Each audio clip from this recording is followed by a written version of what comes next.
Welcome to my free sales training, where I will teach you how to start closing sales conversations with ease and no sleaze in 3 simple steps. Hi, I'm Debbie Sassen, ex-Wall Street sales analyst turned business coach. I'm the creator of the Wired for Wealth business coaching program for Jewish women and host of the top-ranked podcast, the Jewish Entrepreneur Podcast, where hundreds of women and men just like you tune in every week to hear me give common sense business and money advice that anyone can use anywhere, anytime, and at any stage of their business growth. But it wasn't all that long ago that I was struggling to close sales consistently and to earn more than $40,000 a year in my business. As a mom of many, I lacked the time and the confidence to focus on growing my small business. I was frustrated that I could barely move the needle on my income. Fast forward past many fails, flops, and lessons learned, and you'll see the business I have today, one that changes people's relationship with money, changes their relationship with sales, and helps my clients make more money without overworking or sacrificing their families. I created the Art of Ethical Selling sales training to help you do the same. If you're a mission-driven entrepreneur or one in the making who's looking to make an impact with your God-given gifts, you're in the right place. So let's get started. You know, back in the day, before podcasts and Zoom were a thing, I did tons of live workshops. I went to networking meetings. I still go to networking meetings. I wrote a book, and I did hundreds of free consultations. I charged out my first client at $25 an hour. Just to get started and get some money in the door. Then, with the growth of online business, I started adding webinars and social media to my marketing toolbox. I was good at sales. As a teenager, I sold consumer electronics like VCRs and home computers. After college, I worked on Wall Street selling multi-million-dollar derivative products. I was a great salesperson, actually. I earned hefty commissions. But when I opened my own business, I got stuck. I couldn't figure out how to close high-ticket sales. It was like I could sell for other people, for other businesses, for my bosses, but once I was the focus, once I had to sell me and my work, I struggled. I kept my prices so low, way too low, for someone who'd been selling hundreds of millions of dollars of derivatives to multinational companies all over the world. So I really know what it's like when you want to share your God-given gifts with the world, make an impact, and get paid what you deserve for the hours of training and experience you have. I also know what it's like to finally figure out the code to closing sales conversations with ease and no sleaze. But here's the rub. There is no secret code. However, there are 3 key steps to closing sales calls ethically and with integrity, without undervaluing your services and without undercharging. Because you want more people saying yes at a price you feel good about, so you can make more money without burning out. So you can take care of your family better, give more charity, and grow a healthy nest egg for your future. So here's what happens when you master this process. You don't get greedy, graspy, or let's be honest, a little bit desperate on a sales call.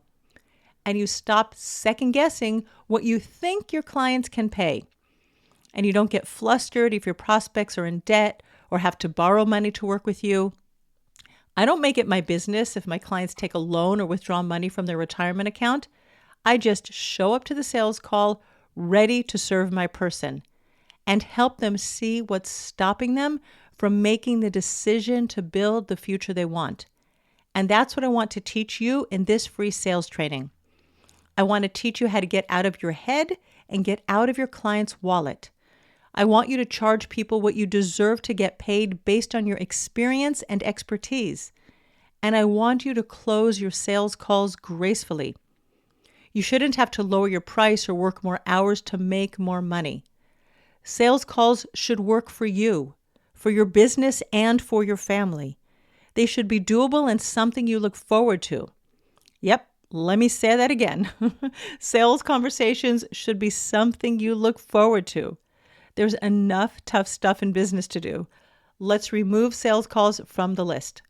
Let's make the process so simple that your kids can be screaming in the background. I don't recommend that, by the way. And you can still enroll clients smoothly without losing your cool. So here's the deal. You'll find everything I teach to be actionable right away. You won't need gimmicks, tricks, or hard selling. But before we dive in, you have to know this.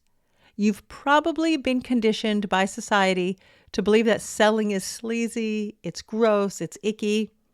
You have that image in your mind of a used car salesman trying to sell you his lemon for a pot of gold. And then let's add to that historically speaking, women have been socialized to prioritize nurturing and caregiving roles rather than assertive self-promotional behaviors. Many women, like nurses and teachers, are expected to work for low wages. We've been taught that talking about what we do and selling assertively is showy, braggy, pompous, boastful, and maybe just a little bit aggressive. So you might be holding yourself back on a sales call because you're afraid of coming on too strong or having people say you're manipulative. And you might be keeping your price low because you're afraid folks won't pay a higher price. Let me normalize this for you. Fear of rejection or judgment threatens your innate need for social connection and acceptance. Humans place a lot of emphasis on being liked and accepted by others, on being members of the tribe. Women are socialized to prioritize relationships, seek approval, and avoid conflict. I'm telling you this because I'm going to teach you a simple framework for running a sales call that's easy to do, and it will go up against what you've been taught to believe about selling. Here's the thing. You can raise your prices, show up to your sales calls confidently, and get people saying yes to working with you again and again and again. Learning how to do this was a game changer for me and my business, and likewise for my clients. So I know how much this training can change the trajectory of your business too.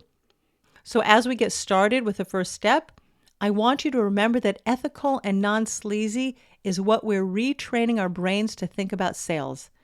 I know you're not here to rip people off. You've got good work to do in the world. And the less time you spend selling, the more time you can spend serving your clients and, of course, making more money. So here's the deal. These 3 trainings build up on each other one at a time. So make sure to listen to each one in order. All right, let's dive into the first training. The first step is kind of obvious, but nobody in the industry teaches it. It's called preparing for your sales call. There's a principle in Judaism that holiness requires preparation. Kedusha tzricha hachana. I believe that a sales conversation is a sacred encounter between you and the person on the line, which means you need to prepare in advance. You can't be running these calls while you're driving carpool or with kids fighting in the back seat. You can't be sitting at a noisy coffee shop with loud music playing and dishes clattering. You've got to prepare for your calls. Give yourself 30 minutes ahead of time to clear your mind of all the noise, clutter, and worries of the day. I call it sacred selling. It's a concept I've been developing and using in my business. Nobody in the industry is talking about selling like it's a sacred encounter, and I think it's a missing piece. Because selling is really serving. It's spiritual. Selling is about seeing the other person as a human being, not a cash machine. Understanding where they're at now, where they want to go, and how you can help them get the results they desire.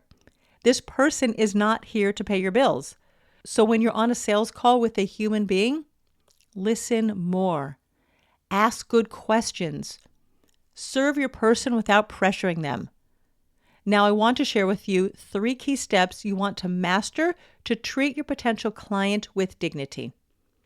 Number 1, you can't show up needy to the sales call. It's the most destructive thing. So before the call, get out a pen and a piece of paper. Yep, I'm old school this way. I'm a pen and paper gal. Write down all the stuff that's swimming around your brain. Things like, I haven't signed a client in a month and I really want this one. My credit card bill is due. The rent is due. I need to pay my kids' school fees. I want to feel successful. I need to prove to my parents, my partner, my ex, that I'm right about my business and they're wrong. Get all that stuff out of your brain. Write it down on paper. And here's what I want you to know. All these kinds of thoughts are normal. Of course you want to be and feel successful. You want to make a good living doing work you love. There's no shame in that. But if your neediness is floating around your mind when you get on the sales call, you won't be focused on what your client needs. You'll be thinking more about what they can do for you than what you can do for them. And you'll lose their trust. So prepare for your sales calls ahead of time by getting all that stuff out of your head and onto paper. Step 2, get out of your client's wallet. Your brain is going to want to tell you that people with money will buy and people without money won't buy.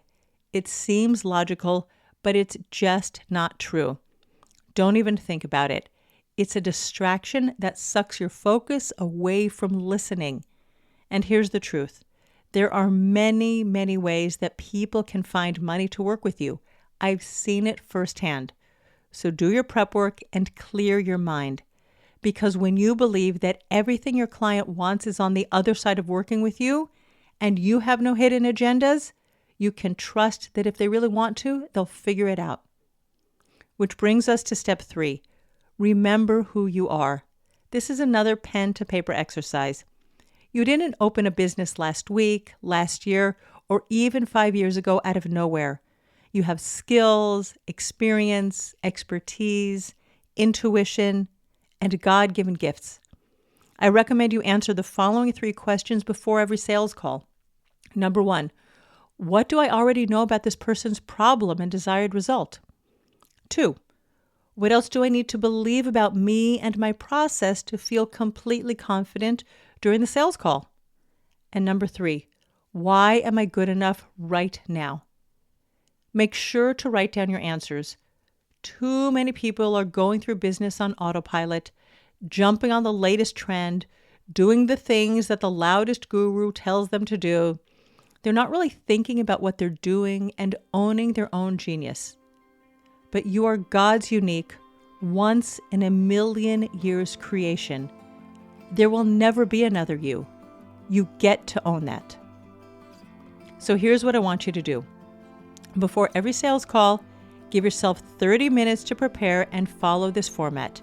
Clear your mind, get out of money scarcity, and remember who you are.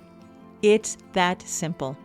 My clients change the way they handle their sales conversations and close clients more quickly. They stop feeling jittery and getting flustered. They don't get greedy or graspy on their sales calls. They show up ethically and in service of their people. All right, my friend, that's it for today. That's plenty to get you started on the path to closing your sales conversations with ease and no sleaze.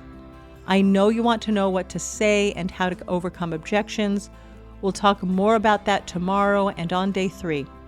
For now, keep reminding yourself who you are and why your work is valuable. It's that simple, and I'm excited for you. I know this is going to be a game changer, just like it's been for hundreds of entrepreneurs just like you.